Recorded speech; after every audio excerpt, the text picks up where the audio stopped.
Flight boss, bitch, you know, for sure. You're now listening to the Mind of an Aquarius Moon.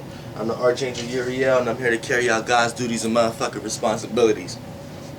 And right now, we into motherfucking Sagittarius ascendants. Now, Sagittarius ascendants. Now, these people may appear outgoing. These people may appear like they're motivated. Depending on the sun and the moon is going to determine that. Depending on the actions and the reactions is going to depend on that. But personality-wise, these people can inspire people. You know what I'm saying? These could be the laziest people in the world, but they can inspire you not to be lazy. You know what I'm saying? Sagittarius rising people, you know what I'm saying? Every time they talk or expound on something, they may appear like they're preaching or appear like they're trying to teach you something, and then they're not. It's just their personality and the way they carry themselves. They could be teaching you how to play a video game, but for some reason you're gonna start feeling like they're preaching to you, because every little mistake that you do in the video game, they're gonna find ways to try to talk to you about that. You know what I'm saying? Or try to help you out about that. And a lot of people just want experience. They might not want help. So this is another reason why if you're a Sagittarius rising, you may get negative energy towards you that's unwarranted. You know what I'm saying? You gotta watch that. You gotta watch that. Everybody not trying to listen to it. What you saying may be right, but everybody don't like to listen. Listen, and then the way you express how someone should listen. Everybody don't want to sit down for that. You know what I'm saying? So this is another reason you may get negative annotations around you. You know what I'm saying? And these people, they have very, very jovial personalities, like very out there personalities, like very likable people, but it could be to a fault, to a point that a person may hate your laugh. A person may just cause they can't gravitate a crowd with their charisma, so they may hate yours. You know what I'm saying? Because a lot of things that other people care about, a Sagittarius ascendant may not care about, like certain little things. Like a Sagittarius ascendant may look at certain shit that humans do as petty. You know what I'm saying? Like, you ever, like, say you a Sagittarius ascendant, right? And then you're around a person who cares so much about a specific thing. Like say a person who cares so much about money. So they may be willing to rob and steal for $10. The Sagittarius ascendant will look at this like, that's petty. Like, this person may really need that $10 that's willing to steal, but the Sagittarius ascendant will look at it like, why do you even care about money that much? You know what I'm saying? That's petty. You'll get it. All you have to do is chill out. And see, nobody wants to hear that. You know what I'm saying? Which, that's good common sense. That's a great common sense, a good outlook to look at it. But everybody don't want to hear that. See, because you don't necessarily know what's going on in this person's life, that person necessarily needs that $10. Like, that person may be in dying debt, that an extra $10 may be all that they need in their life, like to keep their life or something like that, keep something on in their house or whatever like that.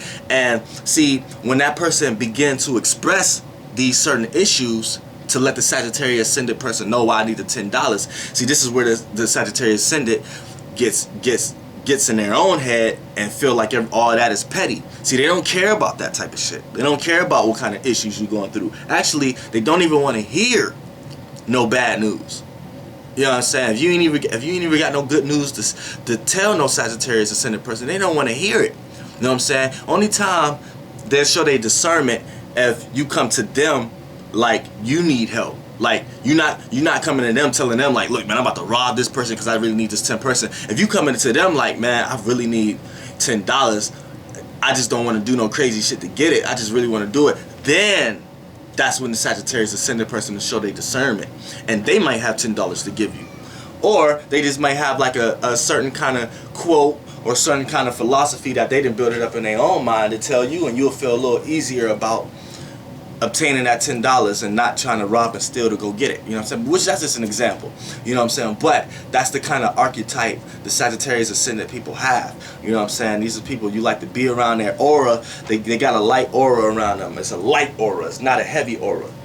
So you don't have to worry about it. You don't have to worry about a Sagittarius ascendant throwing their emotional weight on you. You don't have to worry about coming up to this person, and this person just start throwing all their problems, start talking about all that on you. You know what I'm saying? It's not until you discuss your problems that the Sagittarius Ascendant person discuss their problems. And they're not even discussing their problems just for the sake of discussing it. They're going to discuss their problems and then give you a way to deal with it, because they came up with a way to deal with it. You know what I'm saying? So that's what they do. They always got a brighter outlook on whatever dark aspect they're in. You know what I'm saying? So, you know what I'm saying? These people, but you have to give a Sagittarius Ascendant person room. You got to give them space. Don't smother a Sagittarius Ascendant person. That's like putting out their fire, trying to smother them. You smothering them with bricks and trees and shit like that. The fire gonna go out. You can't do that. Give them space. Give them, because see, it's the light fire. It's not the heavy. It's not the initiator fire. Like, let me start this fire, like Aries. Let's. It's not that, like, boom. Let's start it then. Let's get this shit going. It's not that one. It's not the Leo one that keeps it burning. Like, okay, let's make sure we uphold this fire so all the food can get cooked right. It's not that one. This is the fire that after the food is done and the plate is hot, it's time for everybody to eat before the plate get cold. So it's here for everybody. It's mutable.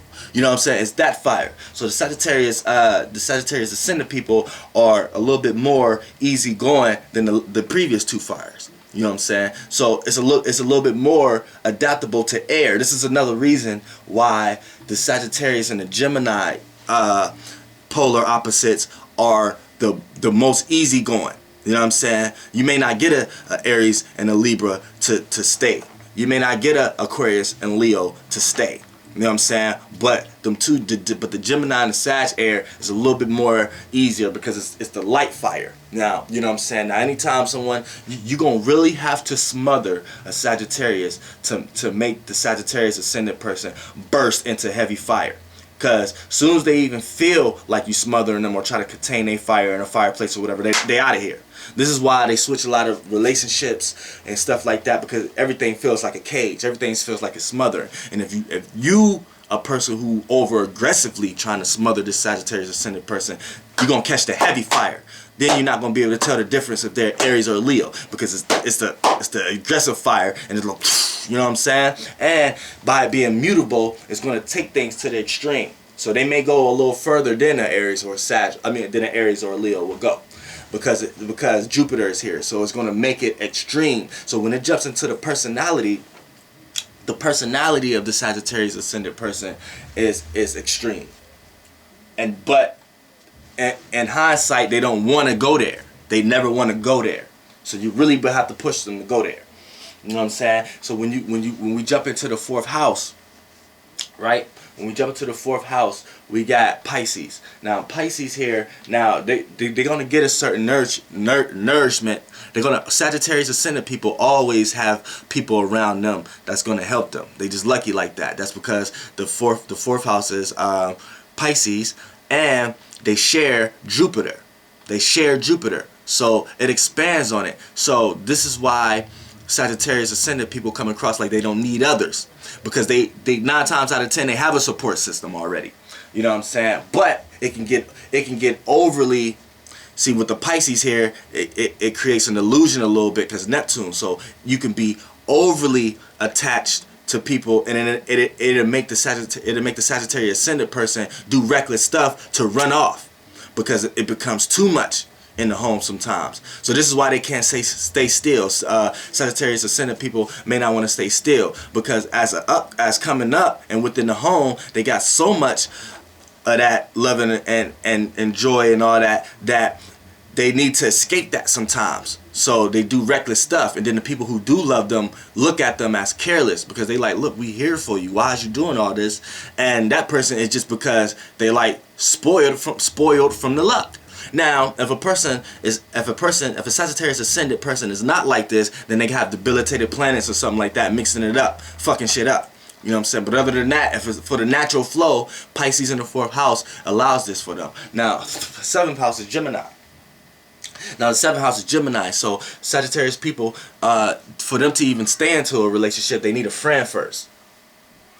You can't be a person in a relationship and too clingy without being friends first. First they want to see you being a friends. Now this is why the Sagittarius and Aquarius get along too, because the detached type of uniqueness flow that the energy Aquarius carry is the right type of flow for the light fire for the Sagittarius. So it's like anytime a Sagittarius and Aquarius, even if they split apart for years, they come back together, it's going to feel like they never left anyway.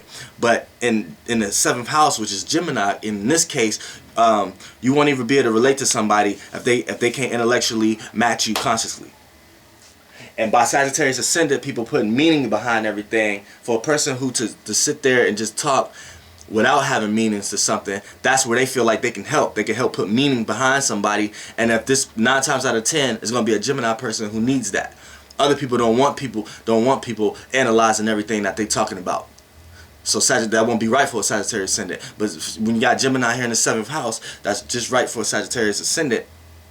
And not all Gemini, just a person with a lot of air in their chart, specifically Gemini, or at the same time, just a person, just any, they could be an earth sign, fire sign, water sign, as long as this person know how to communicate their thoughts and put meaning behind it. This will help ease the Sagittarius, and the Sagittarius Ascendant person will like being around this person. Now when we get into the 10th house, the 10th house is Virgo. So you're going to be stable but mutable in all your status rises. So just the rise to the status is going to depend on how many people you know. It's going to depend on what kind of energy you put out there, and it's going to depend on what kind of mobility you have, how mobile you is to reach the status quo. You know what I'm saying? How what you can offer to somebody, and they can offer back to you. Now, see, this is why a lot of Sagittarius Ascendant people, they may even grow up to be preachers and stuff like that, because they have a certain obtaining of knowledge that they give, and then it's a receive, bargain, and gain type of process, because the 10th house is Virgo, which deals with details, analyzing, and building on whatever practical nature you're in, which here is the 10th house. So it's status. So you're going to want to be an asset. You're going to want to help others to get to where you got to go to reach the status quo. You know what I'm saying? And that's the best way Sagittarius Ascendants can, applying themselves and being an asset and not a liability. And a lot of Sagittarius Ascendants people become liabilities because of their mobility and because of their non-sitting still from the 4th house to the 10th house. See, it's recklessness, a little bit of recklessness there because of the mobility, and it's a mutable life path. But these people can be so mobile that they land themselves in a stable situation, and as long as they learn how to quit being so mobile and learn how to stay stuck to something, get to that 10th house, which Virgo is the best at being mobile and unmobile at the same time. See, it's mobile earth.